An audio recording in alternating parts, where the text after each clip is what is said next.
मोहतरम मुख्तार अली सोलंकी साहब, काबिल एहतराम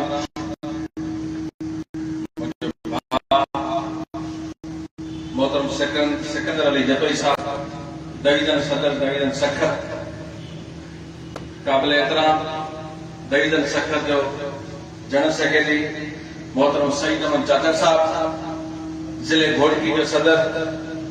मोहतरम मीर हसन मान साहब, जिले खैरपुर जो सदर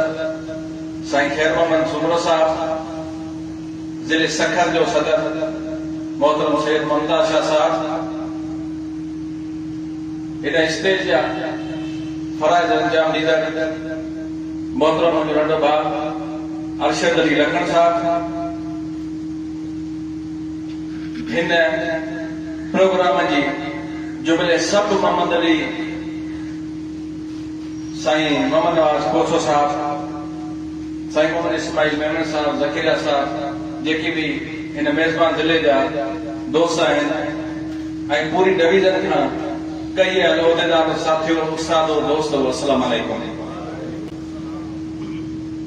सब खां पहिरियां उन ॻाल्हि खे कंडेम कयां थो जिते असांजो प्रोग्राम रखियल हो, कोई हाल हुयो शिव सखर में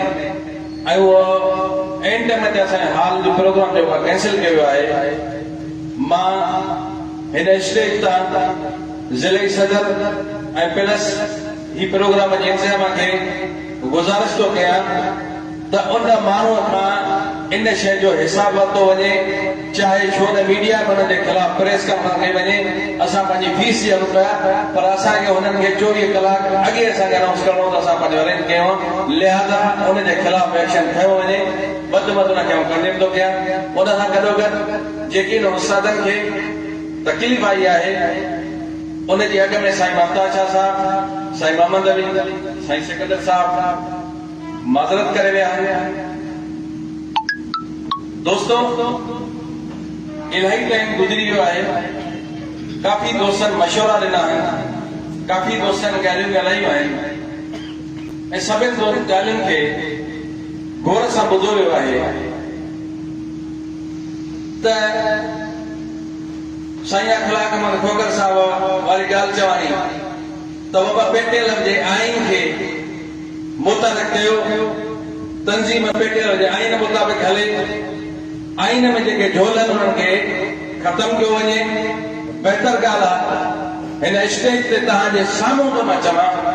हिकिड़े तरफ़ आइन जी ॻाल्हि, ॿिए तरफ़ आइन जे लतार जी ॻाल्हि कई वई आहे। इहे ॿई शयूं न हलंदियूं। मुंहिंजे लाइ सभु क़ाबिल एहतराम आयो।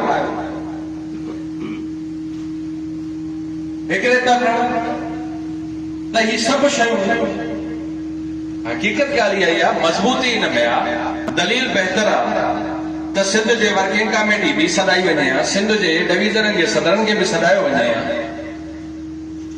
जेका वर्किंग कमेटी थी हुई उन में साईं सिकंदर सभिनि लाइ चयो त सभिनि चयो त सिंध में तहरीक हलाई वञे,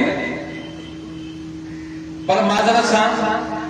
मुंहिंजो क़ाबिल एहतराम हाजी शफी मोहम्मद संजो साहब ॻाल्हि कई त का बि तहरीक न हलंदी, महिरबानी करे इलेक्शन कराई वञे। मूं त वन एजेंडा ते पैसो कमेटी हलंदी रही,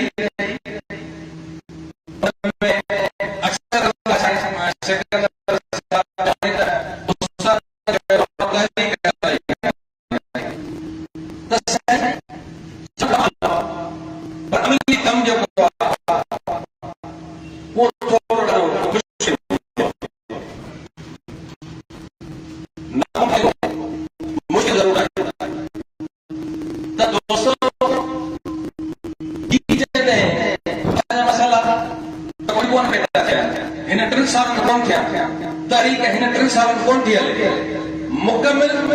काफ़ी सारा ये तहरीकूं हल्दी वचन थियूं, उन्हनि जो हिसो रहियो आहे। हिन खां अॻ में मरकज़ी काबीना जेका हुई उनजो बि हिसो, जंहिंजो साईं मोहतरम जनरल सेक्रेटरी हुयो साईं सिकंदर जतोई साहब, उहे बि तहरीक हली। उन्हनि तहरीकनि में बि मसइला खणी वियासीं। ये सभु शयूं थियूं, उन्हनि जा रिज़ल्ट बि तव्हांजे जे साम्हूं आहिनि ईअं कोन्हे को अॼु नारो हणी निकिरो असम इहो हुजणु खपे इरादो इहो हुजणु खपे इतिहाद पाण इहो हुजणु खपे त मोटणो न आहे पर हुन जा कुझु उसूल हूंदा पर हुन जा कुझु तरीक़ेकार हूंदा कुझु तहरीकूं मसइला हल कोन करे ॾींदियूं आहिनि पर वजूद खे बचाए ॾींदियूं आहिनि वजूद खे बचाइण लाइ बि तहरीक ज़रूरी आहे पेटियल तंज़ीम त सभु को माण्हू थी चवंदो आहे त पेटियल तंज़ीम उहा कोन्हे का कहिड़ी न आहे कहिड़ी पेटियल तंज़ीम न आहे बाबा असीं पंहिंजो पाण खे छो जेको आहे सो मायूस कयो आहे हिन तालुके मां हिन ज़िले मां हिन डिवीज़न मां अॼु मिनिस्टर एजुकेशन खे सरेआम जेको आहे सो चयो थो वञे न खपे तालीम जो वज़ीर न खपे राशी वज़ीर न खपे सोशली मोरली करप्ट वज़ीर न खपे इहा पेटियल जी तंज़ीम जी ताक़त आहे या कंहिं आम उस्ताद जी पंहिंजी जाती ताक़त न आहे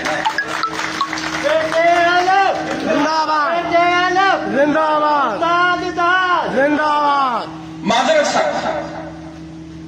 जॾहिं पेटियल जी ॻाल्हि ईंदी आहे त पोइ असांजी रग रग में जेको आहे सो खून दौड़ण लॻंदो आहे त पोइ असांजी पेटियल जी ॻाल्हि घटि न करे